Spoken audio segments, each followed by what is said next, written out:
Hey guys, Joker the Fool here, back at it again with another episode of Poll Review. I believe this is the 14th episode of Poll Review, so we're getting close to 20. About, I guess, it's 5-6 weeks from now. We'll be there, but let's just jump into the polls. I do the daily poll series on exclusively games, not official at all, and every week, usually on Tuesday or very early Wednesday morning, I post a video poll review where I go through the last seven. I did that. I did the week before, and talk about the results, and you'll talk about the results why I did it, and do your replies to it. So, without further ado, daily poll 92. Do you think GOG Galaxy 2.0 will be successful? So,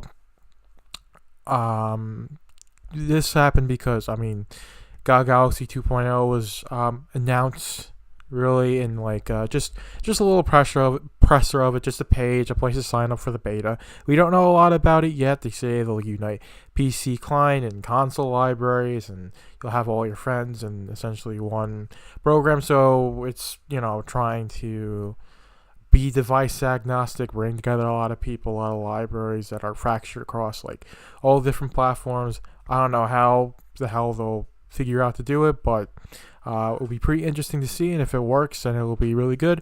And I just want to see, do you think this will work? Will this be successful, or will it blow up in CD Projekt's face? And this is a pretty divided poll.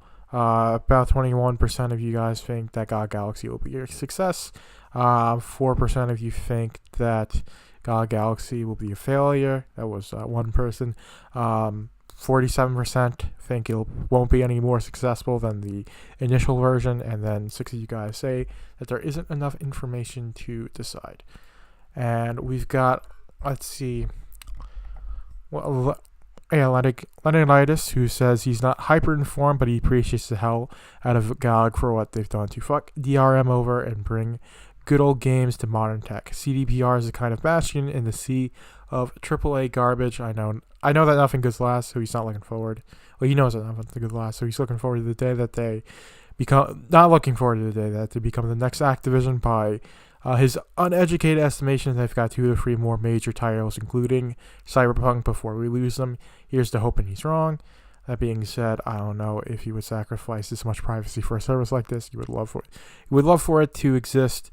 For those that do want this sort of thing, or sort of thing, and are more social, or are more social. I wish them nothing, but wishes them nothing but the best with this. Though it strikes me as a tall order, which very long comment. Definitely agree, it's a tall order. I'm not too social myself.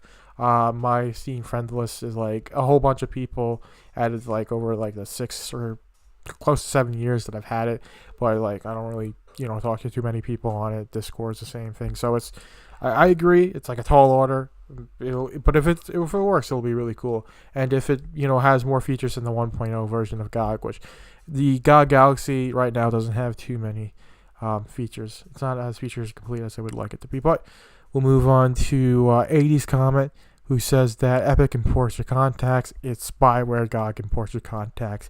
It's amazing. So I know 80 is the one guy who likes the Epic Store on the EG forum, and I do think CG Project Red, they've got a much better track record with the community. They aren't buying exclusive deals when they put games on sale. Developers don't pull out, and they aren't 50% of them isn't owned by Tencent. You say that about Epic Games. I know you'll say, Tim Sweeney controls Epic Games, it doesn't have any effect, but you can't tell me that if a massive corporation spies 40% of a company, they're going to have some influence. You just can't convince me otherwise. And Tim Sweeney is giving me no reason to trust. I'm not saying that. I'm not saying that's. I know I've said that, but I've said it more as a meme that Epic, sending your data to China. Is that true? Probably not. It might be, but I don't have any hard evidence to go on. It does collect a lot of your data. From Steam, if you import the contacts from Steam, which I don't think I ever did, so I'm not sure if I'm affected by that. But it's definitely a bit, there's definitely privacy concerns about it. That's basically with every big platform on the internet, there are going to be privacy concerns. And like 80 says that, GOG, is just as liable to, sell your information to the highest bidder as Epic does. And, that's the risk that's the risk, and that's the thing that you have to accept with using any of these services. So, so I do agree with 80 somewhat, but I think 80 is a bit too pro Epic Games. There's a lot to criticize with Epic, a lot to criticize Epic for, and there's a lot to criticize Epic for. There's a lot to, there's some things you can criticize Steam for, and there's things that you can criticize GOG for. I'm certain. So with that said, we will move on to Daily Poll 93. What's your primary PC client? Since I did the one on GOG Galaxy the day before, I figured why not do a one on PC clients, which, why not? And we've got, this was one that has a lot of options, but 3 people don't play on PC, 4 people use a PC client to play their games. You don't use a PC client to play their games. 76% of you guys use Steam the most, and then the next biggest one is GOG at 6%, and then 1 person uses Origin the most, and 1 person uses Epic Store the most, and I think that was 80. So I don't know how you use the Epic Store so much. There's barely anything on it, but props to you, 80, or whoever that is. It could not be, I think it's 80, but props to you, man. If you use the Epic Store and you like it, the experience, and that's good for you. But most people do use Steam right now, and as Necromancer X69 says, Steam Master Race, a bit of a meme, but it's just a lot of this was I use Steam the most. Steam's my primary client. That's just the way to summarize it. Necromancer X69. Most people, if you're gaming on PC, using Steam or GOG. But I've got all the clients. I have Steam, I've got Epic, I've got GOG, I've got Origin, I've got Uplay, and I've got Battle.net. And those are only 6 clients, and a client being something that you download to the computer, and then you play the games off of that. Not something like an itch.io where you just go to the site and download the games, or Green. Let's get getting and way too much. Balta 666.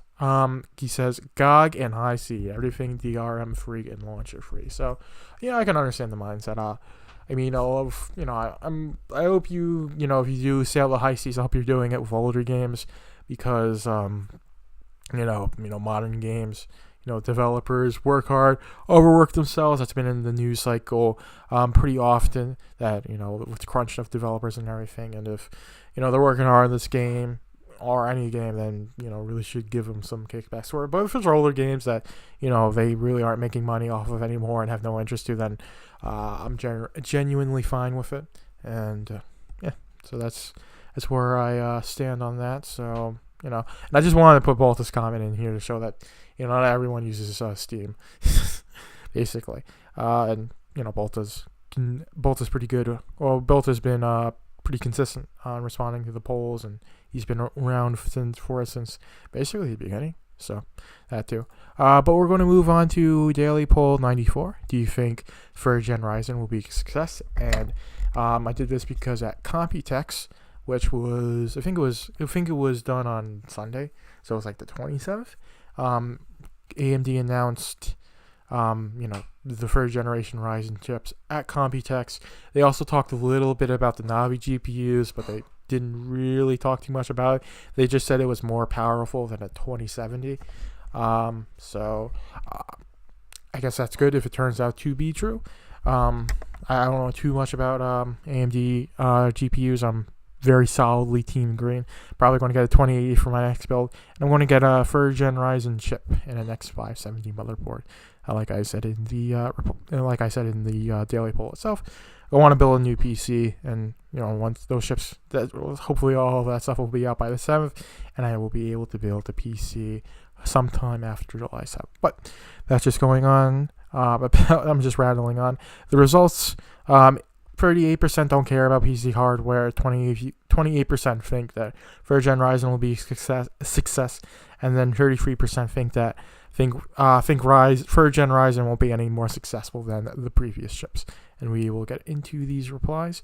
We've got M Metal Fan, who says even though he's mostly Intel guy, he really does hope this turns out to be very successful for AMD. He has nothing against switching to AMD for the next build if numbers show in their favor, which I do think they will. And I used to be Intel, and my gaming laptop's got an i7 in it. My last computer had an i5 3030 in it. My last desktop, but I'm just gonna go with Ryzen because I mean it's cheaper than basically comparable i7 in terms of cores and threading, and it seems like 3rd gen is really going to bring up that single core performance, so it'll be a really good gaming chip as far as I can see it. Because the 3600 really smoked 2600, and 2600 is already a pretty good chip. So we'll move on to the next comment. We've got Baron Baldrick, who says, look at the reduction in energy consumption. They are going to change the laptop market forever. They are already announcing that the PlayStation 5 next Xbox will have AMD processor equivalent to an i7 9700. AMD at this moment has the most economic design of the market and will be the same performance, the chiplet. So chiplet is like how the chip's designed. I think it's designed with like multiple dies. Don't quote me on that. I don't know exactly how it is. But you're also showing a graph of single threaded performance being like 15% higher on the 3700X compared to the 2700X, and the multi-threaded performance is 18% higher on the 2700X compared to the 3700X, and saying that there's a lower power draws from 105 watts for the 2700X and 65 watts. Thermal draw power or something like that, or thermal draw point, whatever it is. 65 watts for the 3700X. So that's basically what it's showing. So more performance, lower power. Definitely the mobile chips, probably be a lot better for, be a lot better than the 70, the HQ chips that Intel makes. It's i7 7000 HQ in my laptop currently, but what I want to say on the PS5, that'll have a 7 nanometer chip, so it's going to be a custom version of the 3rd generation Ryzen chip, and I'm really excited about that because that means it's probably going to be a hyper-threaded CPU. I hope they go for like a single, they go for a separate CPU die that's separate. And then like a dedicated graphics card, or they just put the GPU as a dedicated unit, like somewhere else on the board, and it's cooled with its own heatsink. So that'll be a Navi GPU, and I think it will have ray tracing as well. So it seems like the PlayStation 5 is going to be pretty high spec, and as years go on, it's going to make sense to buy a hyper-threaded chip for gaming. If the PS5, the Xbox One have hyper-threading, you'll see developers start designing for it. More often than not, which will be pretty cool. So it'll definitely move on in terms of like how complex these games can become in terms of like AI and sorts of things. If you can, make it work with hyperthreading, which with the PS5 and the Xbox One, or not the next Xbox, we'll have hyperthreading. So game developers will be able to, know that basically most of the market will have hyper-threaded chips. So we'll go and move on to Daily Poll 95. Do you pay for online pay?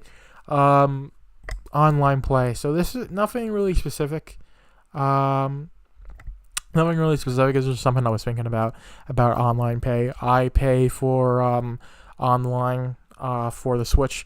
Basically was for Smash. I got the year free from Amazon Prime, so I think I don't have to pay until September of 2020, and it'll just be $20 then. They might raise it, but that's basically the only one I'm willing to pay for. My PS4, I use it for single player games, and I don't feel like paying consistently for those free in quotes games that they ship out, because I don't actually, there's even less ownership that I have than with a digital license. So yeah, that's my take on it. So 14%, no, not 14, 31% of you guys don't play online games. 40% of you guys only play online PC games. 15% pay for one online service. And then 6.86% of you guys, or about 7, pay for 2 online services. And then we've got 4.5% who pay for 3 online services. And we've got Retro84. He says no, he's not an online gamer at all. He gave the Nintendo Switch Online go for a month. Probably played the NES games more than he played online. Though as much as I dislike online gaming, actually really enjoyed playing Splatoon 2 online. So that's pretty interesting, Retro. You bought Splatoon 2 just for the single player content. That's a bit weird, but you do you, I suppose. But yeah, Switch Online is like a bit hit or miss. And it's mostly just to play online games like Smash, Mario Kart, and Splatoon, like you just mentioned. Wicked Wolf says he pays for the free games, not the online service, which, I just had that, rant about the online games a while ago. Like, I don't want to be consistently paying just to access, the games. Like, Game Pass for $1. I bought into that because it was $1, so why not? But, yeah, so with Wicked Wolf, they're not free games. You're paying for the service and to have them, but if that's what you like to do, then sure. It's just personally not my style. But we'll move on to Daily Poll 96, who did the new Death Stranding trailer win you over? So the day before, Kojima dropped a 9-minute trailer for Death Stranding. It showed a good bit of gameplay, a lot more about the story. We know that the babies are bridge babies, and you fight BTs, and it definitely takes place in America, and it's a bit apocalyptic, and there's I think homo demons, right? That's like a terrorist group that you fight against. So there's more to the story that we know about, but overwhelmingly 57% of you guys don't care what I'm talking about. So you don't care about Death Stranding. 15% of you guys didn't plan on buying Death Stranding, and the trailer didn't change your mind. 4% didn't plan on buying Death Stranding, and the trailer convinced you to buy. And then 22%, the biggest one after people don't care, was that they did plan on buying Death Stranding, and the trailer didn't change their mind.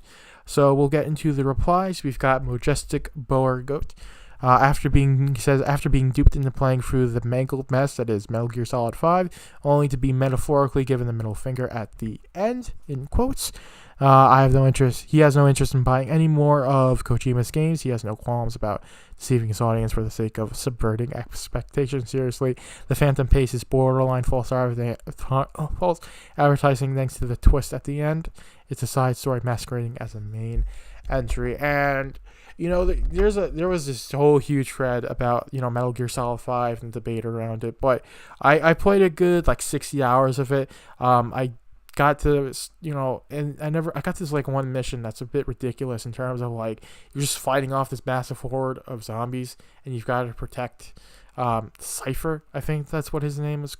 And I couldn't ever beat it. It was just too much for me to do, because it's a stealth game, it's not like a horde mode game. So that's where I sort of tuned off, and I never really finished it. You want to go back to it because the first chapter of gameplay is just so good, and I hope Death Stranding is just consistently like that. First chapter, the first part of Metal Gear Solid 5, then it'll be a really good game. That's what I'm hoping for in terms of the gameplay. It very well could be, because I was looking at the Death Stranding trailer, and I've watched it a few times. I've watched it several times, and I do think it's really good. And Kojima's talked about that, there's a huge scale to the world and everything, but it's you gotta wait and see about these things. But I do think it'll be a pretty good game. That is just me. But we'll move on to Dubzies, who's been all in and just get more in every time. So I've been sort of this way because I've been really interested in Death Stranding. These are nice but I was getting to the point where these are nice cinematics, but is this even a game? It just feels like it's a movie at some point. And then I saw this trailer, I'm like, okay, there is good gameplay. And you drive around on a motorcycle, and I really like Norman Reedus in The Walking Dead, and he's just such a good actor that it's really good to see him in this role, and he seems to be playing it very well. But we'll move on to Daily Poll 97. Do you care about franchise anniversaries? And I just did this because I saw an Easy article. I didn't link it in the daily poll itself, but I just saw that and I did a daily poll on franchise anniversaries. And 64% of you guys haven't cared about a single franchise anniversary. 3% cared about one, 10% cared about two, and 21% have cared about more than two franchise anniversaries. So it was pretty interesting. I mean, I was like, oh, when Mario and Zelda were like 30 years old, I was like, oh, that's pretty cool. And that's about it. The messenger says he doesn't really care, but don't really have a problem with it either. They can celebrate all they like if it's important to them, and he does like when it benefits us in some way, like getting the classic Mega Man X games released on PS4 with trophy support. That's pretty good. When they release new things in the franchise, or new sequels in general, then that is a good benefit. We've got Star Magician who says no, it's just a cheap marketing tactic, and that very well can be something. That is a cheap marketing tactic for some. It's like, oh, it's the 30th anniversary. Give us more money for your nostalgia. It's nostalgia bait. So, but we'll move on to the last daily poll. Daily poll 98. Do you own the Pro or the X version of the Xbox One or PS4? Pretty simple. Just came into my head, and I figured why not ask you guys. So 34% of you guys don't own the Xbox One or the PS4. 45% own a base PS4 or Xbox One. I've got a PS4 Slim. Used to have an Xbox One, traded in for the Switch. 9% of you guys own both a base PS4 and Xbox One, and a PS4 Pro or a Xbox One. I could have worded that I could have said I own both a base PS4. Oh, yeah, no. Actually, the wording on that makes sense now. But, let's see. So, and then the last one at 11% was I own a PS4 Pro or Xbox One. Just that. So, we are going to go into the replies. Twidget doesn't own either, and that's a lot of people. A lot of people are like PC or PC and Switch. From what I've seen, PC, Switch, PS4, I got a bunch of consoles, like too many. We've got Nekio X1. He's a new member, but he's got a pretty good comment here. Who says he has the Xbox One X. His original Xbox One was having disk drive issues. On the PS4 side, he still has the original model. So that's pretty cool. I saw a few people commenting on that. But for the most part, most people don't own these consoles. They don't see it as useful, especially if you're a PC gamer. If you're a PC gamer, then they don't really see the need for it, since the PC's got better specs anyway, and you can put the money that you spend on the extra one into that PC. But that has been it for this episode of Poll Review. A bit longer than I wanted to be. I wanted to try and keep these around 20 minutes, a bit under, but. So this is it. If you liked the video, you can like it. Didn't like it, of course you can dislike it. And if you got anything you want to say, poll ideas, responses to me, leave that in the comments below. And if you want to see the next episode of Poll Review or whatever I upload, you can subscribe to the channel. That's right below, and it will be on the end screen. But thank you for watching. I've been Joker the Fool, and I hope you guys have a great day.